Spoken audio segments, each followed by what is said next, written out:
You've seen these hundreds and hundreds of thousands of protests on streets of cities around the world. All these people chanting about this war between Israel and Hamas.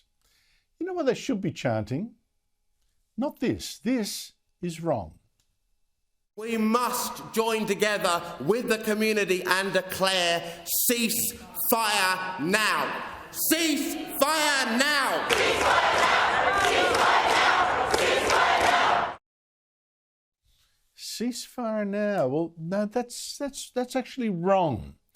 To say ceasefire now when the side they most expect to stop shooting is the Israeli one rather than the Hamas terrorist group that runs Gaza and actually started this war a month ago. I mean, everyone's on Israel's back. We need steps towards a ceasefire. A humanitarian ceasefire now. You know, what these people don't say is that there was a ceasefire already. And it was a ceasefire that was leading to Israeli concessions on fishing zones and things like that.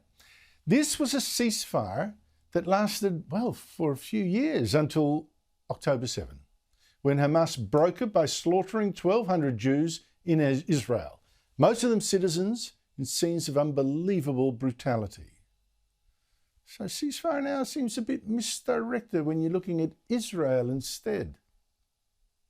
No, the chant should be not ceasefire now, it should be Hamas surrender.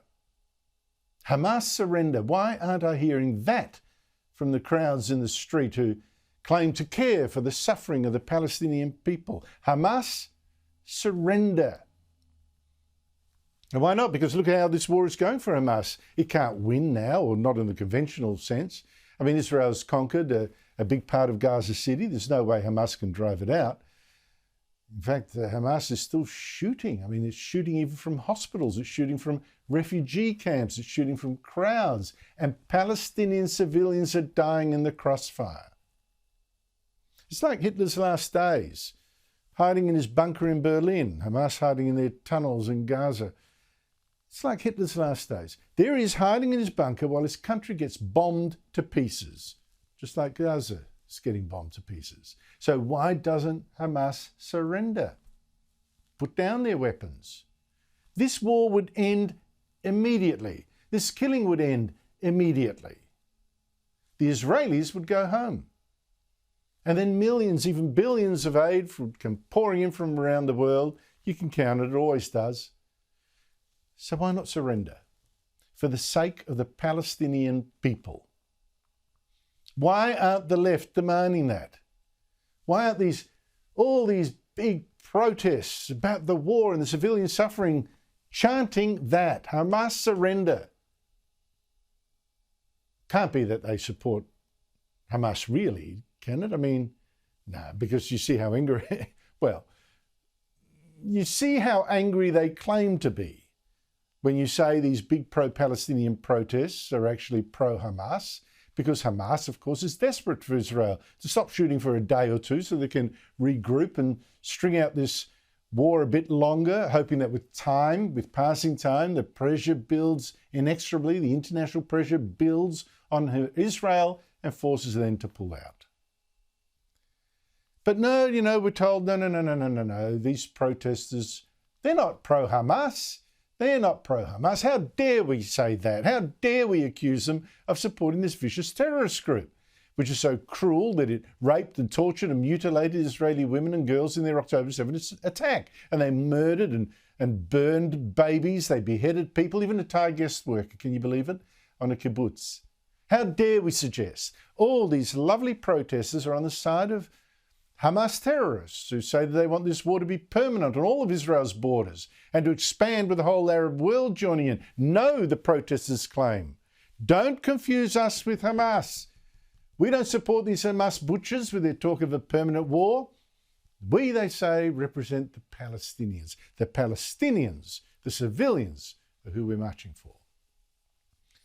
And how often leaders of the left say, yeah, that's right. I mean, Hamas does not even represent the people of Gaza. Vast majority of Palestinians are not Hamas. Hamas does not represent the Palestinian people. Hamas is an enemy of all peace-loving Palestinian people. And fine, I'm happy to go along with that line, the line to the left. You know, Hamas does not represent the people of Gaza. Although, you know, the people of Gaza did actually vote for Hamas in their only election 17 years ago. They've never rebelled against it since. But I get it. I mean, Hamas are terrorists, right? And they tend to kill their Palestinian opponents as well.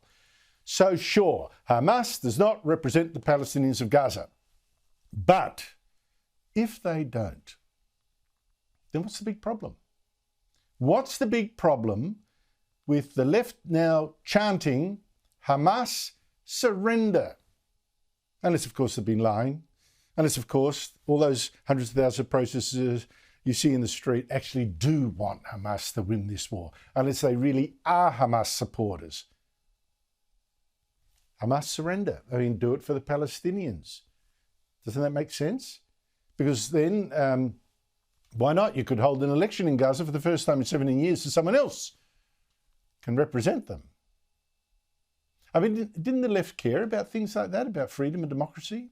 Surely they're not marching now to support Palestinians being led by a genocidal Jew-hating Islamist fascist dictatorship running a police state and now keeping 240 Jews as hostages, some of them babies and small children, keeping them hostage for more than a month now. Is that really the kind of government Palestinians deserve? Is that all they're good for? So say it. They must surrender. Some of the terrorists there might actually like that. They might be able to slink away to some other country with their lives still to live instead of dying like rats in their tunnels. And that's what happened, of course, with the Palestinian Liberation Organization. Was kicked out of Jordan and then kicked out of Lebanon. At least they got to fight another day, which is not quite a great message, but they got to live at any rate. So Hamas, surrender. Now, I don't understand why the crowds aren't chanting that, if they're being honest. I mean, why chant for a ceasefire? That's just the pause in the fighting, and then the fighting resumes, doesn't it? Then it resumes. Or are they lying about that too? The ceasefire, they actually mean Israel stop, let Hamas win. But let's say it's just a ceasefire. Let's say they're honest. Then the fighting resumes. But a surrender, like a surrender of the Nazis, perfect analogy. A surrender like the surrender of the Nazis, that is permanent. And then the rebuilding can begin. Hamas, surrender. If you're against that, then you really are a Hamas supporter. And the mask then is off. We know what we're really dealing with.